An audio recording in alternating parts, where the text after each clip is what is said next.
Meeting हुई है Indian सफीर की और डेप्यूटी रेलवे मिनिस्टर जो हैं ईरान की हुकूमत में। इंडिया अभी भी मौजूद है और अभी निकला नहीं है।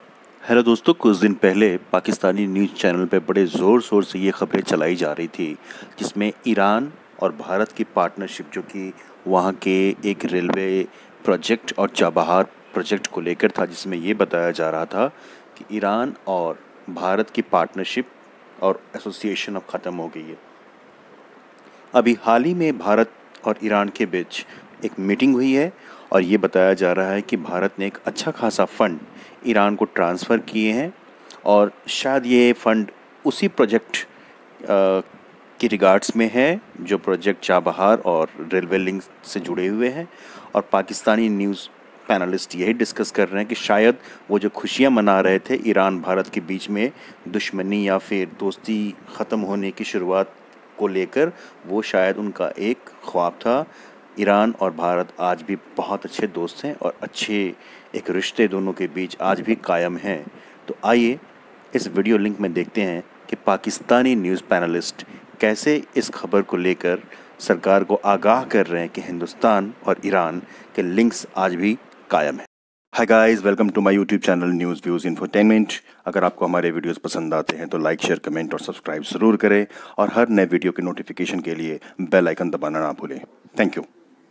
इन डिस्गाइज करार दिया जा सकता है कि चाबहार मंसूबे से भारत को अलग कर दिया गया है। अच्छा रज़ा सही साहब, ये जो इशू है मेरे ख्याल में हम इस पे स्टडी कर इसको एनालाइज करने में थोड़ा सा पाकिस्तान में ओवरऑल जो मीडिया में डिस्कशन हुई है, हम बहुत आगे चले गए हैं। अच्छा। और हाँ, बहुत ज़्यादा आगे चले गए हैं। मुझे मतलब अभी जो ऑन द ग्राउंड सिचुएशन है वो तो सिर्फ ये है कि एक रेलवे मंसूबा है जाहिदान, चाबहार और जाहिदान को लिंक करता है, जो अफगानिस्तान जाएगा और तुर्कमानिस्तान जाएगा। उस मंसूबे पे खबरें, बहुत सारी रिपोर्ट्स, और न्यूयॉर्क टाइम्स ने जो सबसे अहम रिपोर्ट थी इस हवाले से, वो न्यूयॉर्क टाइम्स की थी कि ईरान ने वो कैंसिल कर दिया है और ईरान, इंडिया का जो उसमें शिरकत थी वो कैंसिल हो गई है और ईरान खुद बनाई गई है। लेकिन 20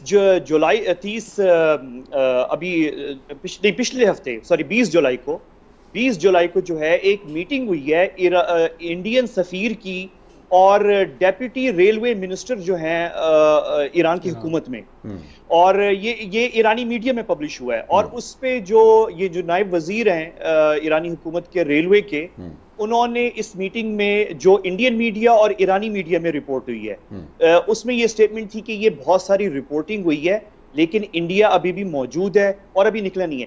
ये तफसीलात हैं हमारे यहाँ।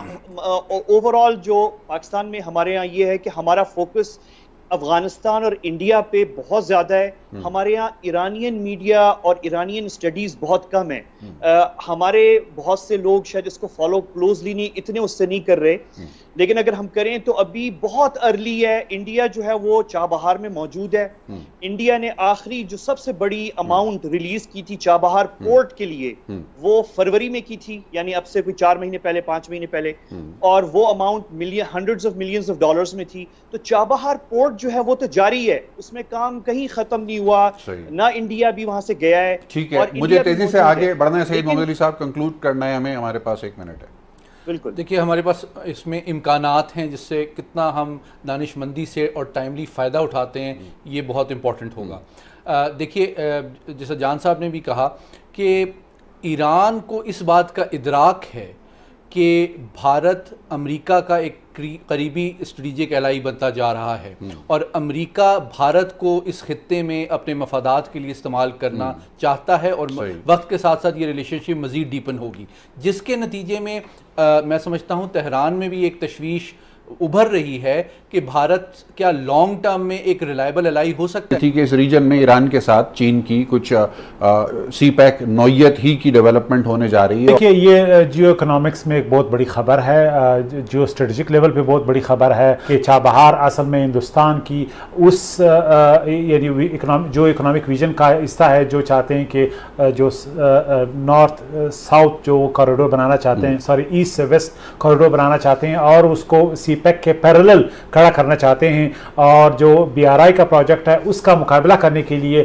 ईरान के रास्ते सेंट्रल एशिया और यूरोप तक पहुंचना चाहते हैं। ये बहुत से लोग मानने के लिए तैयार नहीं थे। तो एक राइवल फोर्ट के तौर पे गवादर के मुकाबले में इंडिया खड़ा कर रहा था चाबहार को। लिहाजा ईरान को कई सालों बाद ये एहसास हुआ कि हम इसकी बहुत कीमत दे रहे हैं। एक तो पाकिस्तान की यानी सिक्योरिटी के लिए एक थ्रेट बन गया है और हम इसको अलाउ कर रहे हैं, एक हकीकत बन गया है। और तीसरी बात ये उनको एहसास हो गया कि अगर हम अमेरिका और हिंदुस्तान के साथ जाते हैं तो चीन, पाकिस्तान, रशिया और जो रीजनल ममालिक का एक ब्लॉक हमें उभरता हुआ नजर आ रहा है, उसके साथ उनके ताल्लुकात खराब हो जाएंगे। और दाखिली माशी जो पोजीशन थी कमजोर, वो भी एक बड़ा यानी एक रीजन था ईरान को ये फैसला करने में। लेकिन इसका बिगर पिक्चर वही जो चाइनीज कोशिश है कि BRI प्रोजेक्ट को गैर मुतनाज़ बनाया जाए। का आज जो कौमी असम्बली ने निमटाया कानून, तो ये क्या कैटर फॉर किन चीज़ों को कर रहा है, इसको थोड़ा सा आसान अल्फाज में नाजरीन के लिए हम बताएं, इसलिए कि ये कानून अब पाकिस्तान के अवाम पर नाफिजुल अमल होगा।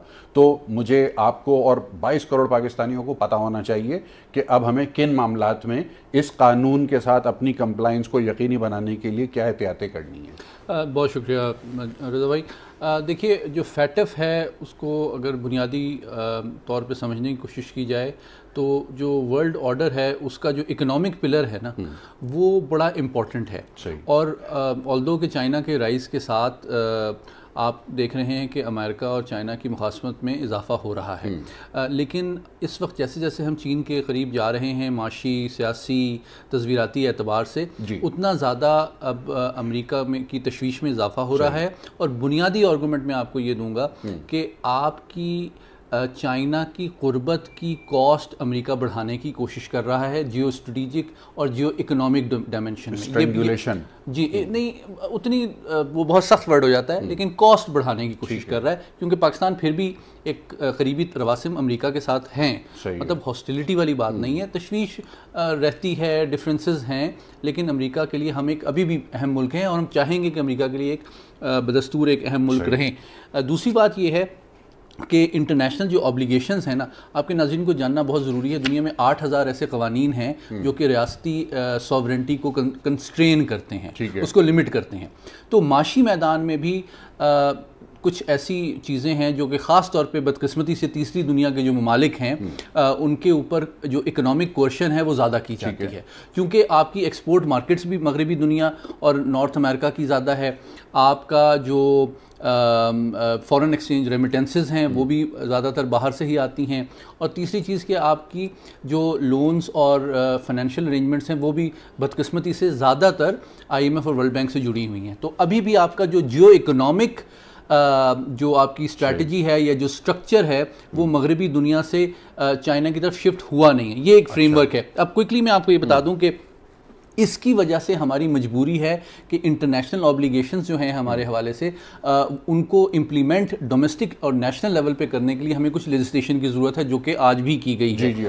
देखिए, इसमें सबसे इंपॉर्टेंट रोल जो है वो स्टेट बैंक का है कि उसने जो पाकिस्तान ने दफ्तर खारजा और स्टेट बैंक के दरमियान काफ़ी फैटिफ के हवाले से कोलैबोरेशन रही है, क्योंकि दफ्तर खारजा पाकिस्तान को इंटरनली, एक्सटर्नली और इंटरनेशनली रिप्रेजेंट करता है।